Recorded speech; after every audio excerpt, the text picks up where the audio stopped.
For the base of my wood sculpture that I'm decided to make, I have decided to use stir sticks to create a tower. So what I'm going to do is I'm going to have 4 sides. Each side will have 2 stir sticks and 10 toothpicks. So the first thing I wanted to do is I wanted to measure out the stir sticks, and I see that they are exactly 19 centimeters long. That's off the camera, there you go. And so discounting the rounded part, I created a little grid on a piece of paper, and I figured out that there are 2 centimeters in between each of the intervals that I'm going to have the toothpicks. So the nice thing about creating a grid like this is that I can use it for all 4 towers, and then all 4 towers will be exactly the same.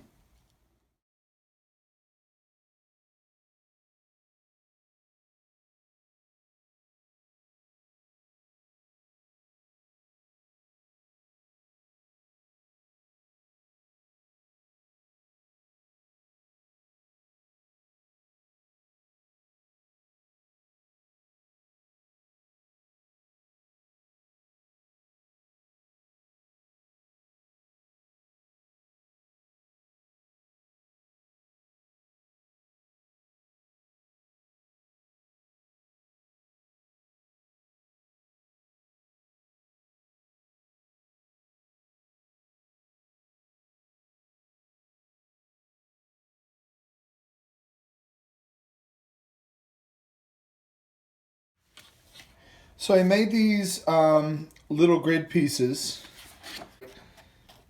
measured it out so that they would all be the same. And what I'm going to do with the little pieces is I'm going to start to make some little towers. When I glued them together, because it's a tapered design, the toothpicks get smaller as they go up. So I'm just going to take a pair of scissors and trim off the ends.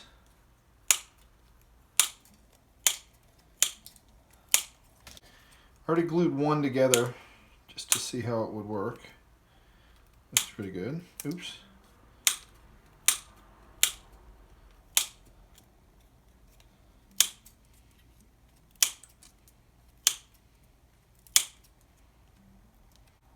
I thought it would be easier just to trim them afterwards than doing them ahead of time. So I'm going to go ahead and do that with all my pieces.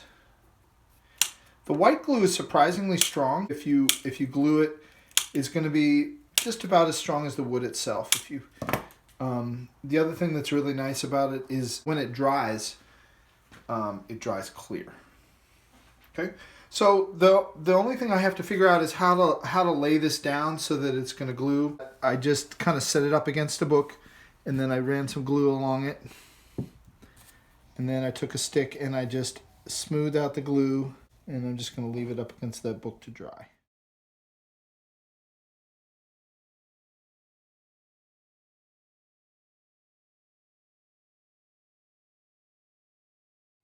Okay, now I'm going to go ahead and glue on the last side of the little tower. So what I'm going to do is I'm going to run a stream of glue on each side towards the edge. My tower on top, and just to kind of reinforce it, I'm going to put a book on top as well. Put a little weight on it so that it kind of stays. I've now made 16 of these little ladder trapezoid pieces. When I'm making my sculpture, I have been thinking a lot about rhythm, and so the way that the little grids in the ladder repeat, and you can see a little bit of the shadow in the background. What I've decided to do is to make 4 of these little tower things that go together, and it's going to be some sort of a propeller type thing. When I'm putting these together, I have to think about how to overlap them, because I found that the first one I did was a little bit crooked. On mine, I'm finding that the edges of the ladders where I cut earlier, they really have to be flush.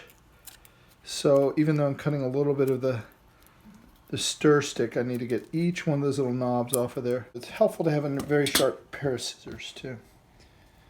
Okay, so these ones are going to go here, and then I'll have the second one in the background. I'm going to put some glue right on the edge.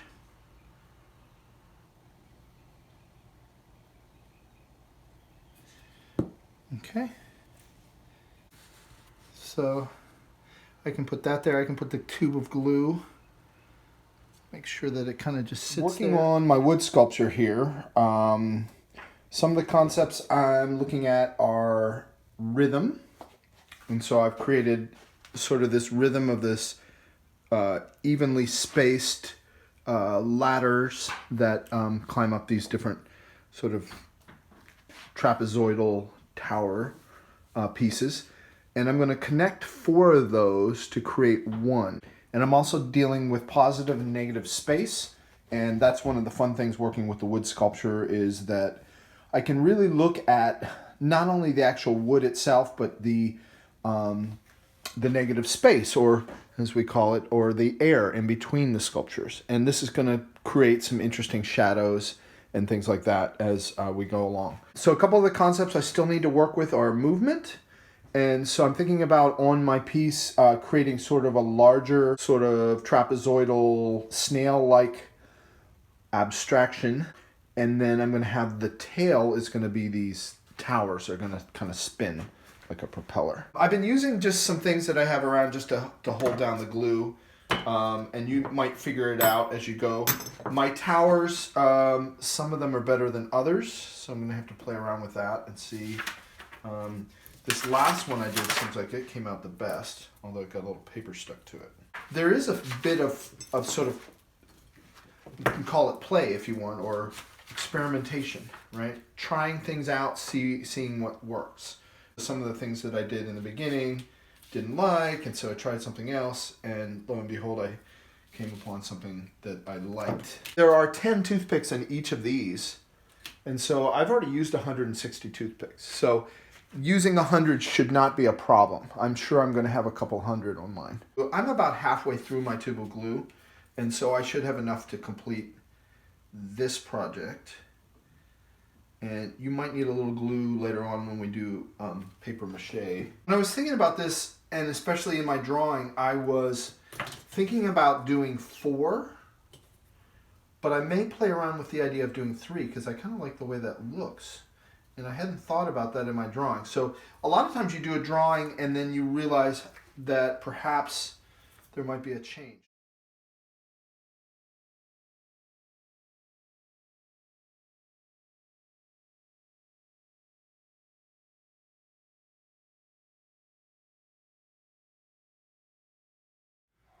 So I'm making the second propeller. I cut 7 pieces. I cut a little kind of triangular end.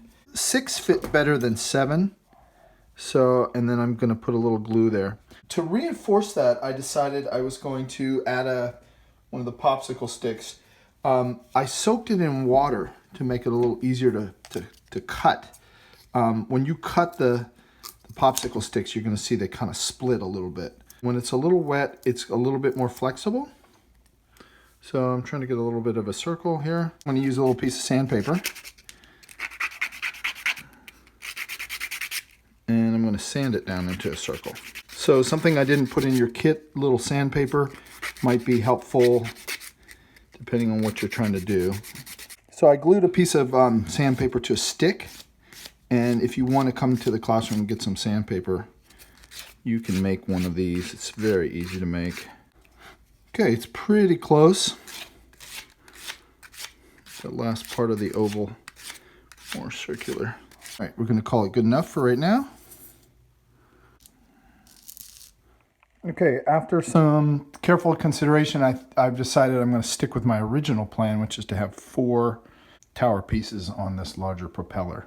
When I'm gluing them together, I want them to fit neatly. So I'm going to sand those down and make it even before I put them together.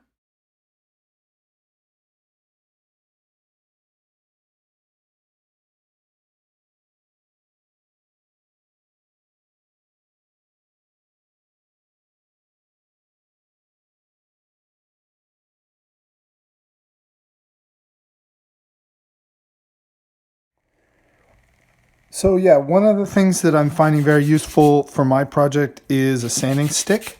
And if you want to, when you come to the classroom, you can get a sanding stick. We can make one real quick. Or you can make one at home. It's just gluing a piece of sandpaper to a stick. Makes it a little easier to get the edges even. I find with my particular project that if I didn't sand it, I wouldn't be able to glue them real tightly together. I'm down to my last one. I'm trying to line that up exactly how I want it. And again, you have to kind of play around with it to see what works for you. One of the things that I'm finding very useful to glue the project are the little binder clips. So you can see I've used a couple of those binder clips that we used for our notebook to hold stuff in place while it's gluing. I had to re-glue this part because it kind of came off. And this is one of the connectors. So depending on what your design is, you might come up with different strategies and you might have different problems. And a lot of doing art is solving problems. And so that's something to keep in mind. And I think I'll use the binder clips to hold it in place if I can. A couple of binder clips.